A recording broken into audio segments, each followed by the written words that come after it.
Bismillahirrahmanirrahim. Assalamu alaikum students. I am from Trends High School and I am the science teacher of class 8th. How are you students? I hope you all are doing great. Today my topic is cell division. Students, जैसा कि आपको पता है कि हमने revision start की हुई है और हमने अपने प्रीवियस लेक्चर में यूनिट नंबर 1 को रिवाइज़ किया था। तो इसी तरह आज हम यूनिट नंबर 2 रिवाइज़ कर लेते हैं जो हमारे पास है सेल डिवीजन। सो स्टार्ट करते हैं। स्टूडेंट्स, सेल डिवीजन के बारे में हमने पढ़ा था कि सेल डिवीजन क्यों होती है या हमारी बॉडी में सेल डिवीजन क्यों ज़रूरी है। जैसे एक छोटा सा बेबी होता है, वो आहिस्ता आहिस्ता ग्रो करता है तो एक ह्यूज ह्यूमन बीइंग बन जाता है। तो ऐसा क्यों होता है कि हमारी बॉडी में जो सेल प्रेजेंट थे वो आहिस्ता आहिस्ता डिवाइड करते हैं और वो एक ह्यूज ह्यूमन बेबी बनाते हैं। स्टूडेंट्स, अगर ऐसा ना हो तो इस बेबी में ग्रोथ ही ना हो और वो इतने का इतना ही रह जाए, इसलिए सेल डिवीजन बहुत ज़्यादा ज़रूरी होती है। स्टूडेंट्स, हमारी बॉडी में हर एक सेल जो है वो डिवाइड करता है, चाहे वो हमारे ब्रेन के सेल्स हों, हमारे हार्ट के सेल्स हों, हमारी मसल्स या स्किन के सेल्स हों, वो सब डिवाइड करते हैं। तभी कोई भी ह्यूमन बीइंग जो है वो ग्रो करता है, यानी कि बड़ा होता है। इसमें हमने पेरेंट और डॉटर सेल्स के बारे में पढ़ा था कि किस तरह एक पेरेंट सेल डिवाइड होकर 2 डॉटर सेल्स बनाते हैं। नेक्स्ट हमने पढ़ा था कि वो कौन कौन से फेसेस हैं या कौन कौन से स्टेप्स हैं जिनसे गुजर कर एक पेरेंट सेल जो है वो डॉटर सेल में डिवाइड होता है। स्टूडेंट्स, इसके बाद हमने सेल डिवीजन की 2 टाइप्स के बारे में जाना था, जो है मियोसिस और माइटोसिस। माइटोसिस और मियोसिस को अगेन रिवाइज कर लेते हैं। माइटोसिस में एक पेरेंट सेल जो है वो 2 डॉटर सेल्स में डिवाइड होता है, तो इस टाइप की डिवीजन को हम कहते हैं कि ये माइटोसिस है। इसमें न्यूक्लियस और क्रोमोसोम्स जो हैं वो डिवाइड होकर डॉटर सेल्स बनाते हैं। इसके बाद हमने मियोसिस के बारे में पढ़ा था कि मियोसिस, इसमें हमने पढ़ा था कि ये पेरेंट सेल जो है वो 4 डॉटर सेल्स में डिवाइड होता है, यानी कि एक पेरेंट सेल होता है वो आगे से 4 डॉटर सेल में डिवाइड हो जाता है, यानी कि इसके पेरेंट सेल में 4 क्रोमोसोम्स होते हैं जो डिवाइड करके 4 डॉटर सेल्स बनाते हैं।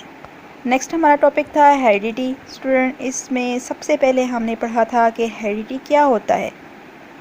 इन जो हमारे बेबीज़ होते हैं उनके करैक्टरिस्टिक्स, उनकी इंटेलिजेंस, उनके हेयर, आई कलर, उनकी स्किन का टेक्सचर उनके पेरेंट्स से मिलता जुलता होता है। इस तरह अगर एक प्लांट का एक सीड अगर हम वो करते हैं तो इसमें से निकलने वाला जो बेबी प्लांट की कैरेक्टरिस्टिक्स होती हैं वो सेम होती हैं उसी तरह की जिस तरह उसके पेरेंट प्लांट की होती हैं। जैसे हमने स्टूडेंट्स कोई मैंगो का सीड बो किया है तो उससे निकलने वाला जो प्लांट होगा वो भी मैंगो का ही होगा, ठीक है, और उसमें मैंगो ही पड़ेंगे। इसके अलावा इसमें हमने हेरिडिटी कैरेक्टरिस्टिक्स के बारे में पढ़ा था कि वो कैरेक्टरिस्टिक्स जो पेरेंट से ऑफस्प्रिंग में ट्रांसफ़र होती हैं। नेक्स्ट हमने बेसिस ऑफ हेरिडिटी पढ़ा था कि वो क्या अहम चीज़ है जो हेरिडिटी कैरेक्टरिस्टिक्स पर असरअंदाज करती है या एक इम्पोर्टेंट रोल प्ले करती है, यानी कि हमारी हेरिडिटी की बेसिस क्या बनती हैं। इसमें सबसे पहली टर्म थी जीन्स की। स्टूडेंट, जीन्स एक खुसूसियात के ट्रांसफ़र होने का फंक्शनल या स्ट्रक्चरल यूनिट है। जीन्स हमेशा जो है वो पेयर्स में होती है। किसी भी ऑर्गेनिज़म्स की हेरिडिटी कैरेक्टर को यही जीन्स के पेयर्स जो हैं वो कंट्रोल करते हैं। स्टूडेंट्स, हमारी जीन्स जो है वो हमेशा डीएनए पर प्रेजेंट होगी। अब डीएनए क्या है? कोई भी इंस्ट्रक्शन जो हमारे पेरेंट्स से ऑफस्प्रिंग में ट्रांसफ़र होती हो वो डीएनए की फॉर्म में होती है। तो डीएनए एक इंस्ट्रक्टर है जो पेरेंट्स से ऑफस्प्रिंग में इंस्ट्रक्ट कर रहा होता है। डीएनए क्रोमोसोम्स में प्रेजेंट होता है और क्रोमोसोम्स एक सेल के न्यूक्लियस में होता है, जैसे कि आपको डायग्राम से शो है। स्टूडेंट्स, इसके बाद हमने वाटसन एंड क्रिक का डीएनए मॉडल देखा था। इसके बाद ट्रांसमिशन ऑफ कैरेक्टरिस्टिक्स, यानी किस तरह जो है वो पेरेंट कैरेक्टरिस्टिक्स जो हैं वो डॉटर कैरेक्टरिस्टिक्स में ट्रांसफ़र होते हैं। इसके बाद हमने inheritable and non inheritable characteristics के बारे में पढ़ा था। इनहेरिटेबल कैरेक्टरिस्टिक्स यानी वो खुसूसियात जो पेरेंट्स से ऑफस्प्रिंग में ट्रांसफ़र होती हैं, जैसे स्किन कलर, आई कलर, फ्री और अटैच्ड ईयर लॉब्स, और हाइट और इंटेलिजेंस वगैरह। और वो करेक्टरिस्टिक्स या खसूसियात जो पेरेंट्स से ऑफस्प्रिंग में मुंतकिल नहीं होती वो नॉन इनहेरिटेबल करेक्टरिस्टिक्स कहलाती हैं। फॉर एग्ज़ाम्पल, अगर कोई डिसीज़ हो पेरेंट्स को या कोई भी बॉडी ऑर्गन लॉस्ट हो जाए तो वो ऑफस्प्रिंग में ट्रांसफ़र नहीं होता। नेक्स्ट हमने इनहेरिटेबल कैरेक्टरिस्टिक्स की एग्जांपल्स देखी थी जिनमें आई कलर और अटैच्ड एंड डी अटैच ईयरलॉब्स के बारे में जाना था। स्टूडेंट्स, नेक्स्ट अब हम इसकी एक्सरसाइज रिवाइज कर लेते हैं।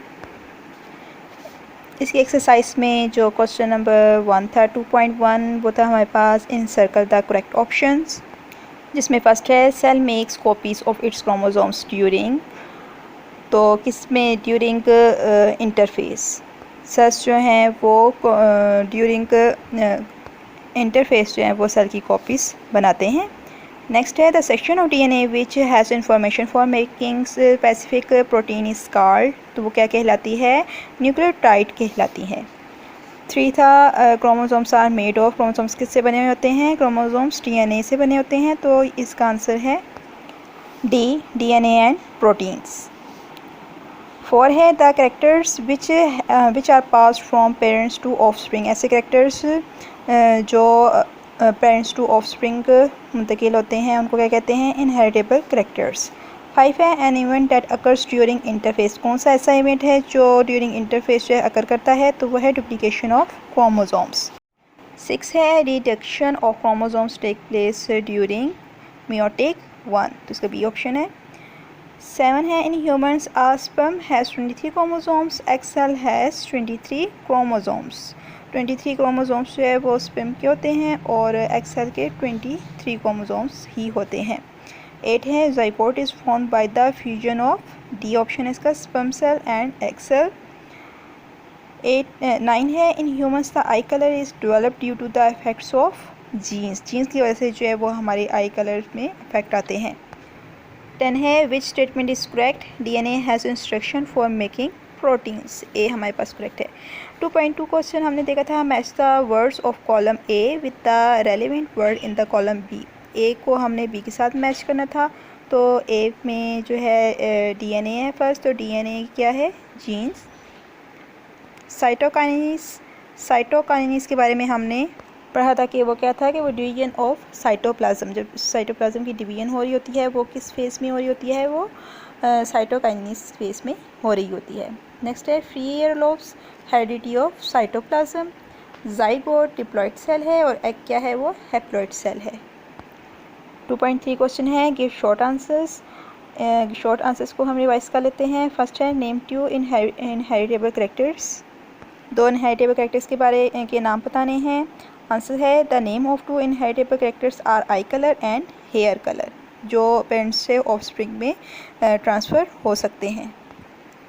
क्वेश्चन नंबर 2 है नेम 2 नॉन इनहेरिटेबल कैरेक्टर्स, ऐसे जो पेरेंट्स से ऑफस्प्रिंग में ट्रांसफ़र नहीं होते वो कौन से हैं, उनके 2 नाम बताने हैं। The name of 2 non inheritable characters are losing of body organ and body organ weakened due to disease. 3 है what is a gene, a gene is the basic physical and functional unit of heredity, ये इसके बारे में भी अभी मैंने आपको revise करवाया है। 4 है डिफाइन हेरिडिटी, हेरिडिटी किसे कहते हैं, the transmission of characteristics from parents to offspring is called heredity, नहीं वो खसूसियात जो पेरेंट्स से ऑफस्प्रिंग में ट्रांसफ़र हो सकती हैं वो हेरिडिटी कहलाती हैं। What are haploid cell, haploid cell किसे कहते हैं, when an organism forms gametes, sperms or eggs by meiosis, the number of chromosomes is reduced to half in the gametes. These gametes are called haploid cell. हमारे पास next 2.4 question है describe mitosis. Students, अभी मैंने आपको mitosis के बारे में describe किया था, सारा अगेन रिवाइज करवाया था कि मियोसिस क्या होता है, ये इसमें ये पूरी डिटेल यहाँ पे आ जाएगी विद डायग्राम। नेक्स्ट क्वेश्चन है 2.5 डिस्क्राइब मियोसिस, मियोसिस के बारे में भी आपको बताया गया है कि इसमें एक पेरेंट सेल जो है वो 4 टोटल सेल्स में डिवाइड हो जाता है, ये भी आपने फुल टॉपिक जो है विद डायग्राम जो है आपने अगेन इसको याद करना है। नेक्स्ट क्वेश्चन है 2.6 define heredity and describe its importance in transferring of characteristic from parent to offspring, यानी हमने सबसे पहले तो हेरिडिटी की डेफिनेशन बतानी है, उसको डिफ़ाइन करना है, और उसके बाद हमने वो करैक्टरिस्टिक्स बतानी है जो इम्पोर्टेंट हैं, जो पेरेंट्स से ऑफस्प्रिंग में ट्रांसफ़र होती हैं। तो स्टूडेंट्स अभी इसके बारे में भी आपको बहुत डिटेल में मैंने अगेन जो है रिवाइज़ करवाया है कि बहुत सी ऐसी करैक्टरिस्टिक्स हैं जो पेरेंट्स से ऑफस्प्रिंग में ट्रांसफ़र करती हैं। वो सारी करैक्टरिस्टिक्स जो हैं वो हेरिडिटी होती हैं, जैसे eye colour, hair colour, free and attached ear lobes, height, intelligence, ये तमाम जो हैं वो करैक्टरिस्टिक्स हैं हेरिडिटी की। ठीक है। नेक्स्ट क्वेश्चन नंबर 2.7 है, describe the characteristics that can be transfer from parents to offspring. अब हमने वो कैरेक्टरिस्टिक्स लिखनी है जो पेरेंट्स टू ऑफस्प्रिंग में ट्रांसफ़र करती हैं। तो इसमें क्या क्या हमने अभी अगेन रिवाइज़ किया था कि आई कलर है, skin colour, height, intelligence, free and attach year lobes etcetera. Next 2.8 question है, राइट नोट ऑन। आपने यहाँ पे नोट लिखना है डीएनए के बारे में, क्रोमोसोम्स और जीन्स के बारे में। स्टूडेंट इस क्वेश्चन के बारे में भी मैंने भी आपको वे डायग्राम जो है वो अगेन रिवाइज़ करवाया था, तो वो फुल टॉपिक जो है इस क्वेश्चन का आंसर है। नेक्स्ट है 2.9, identify and label the following diagram.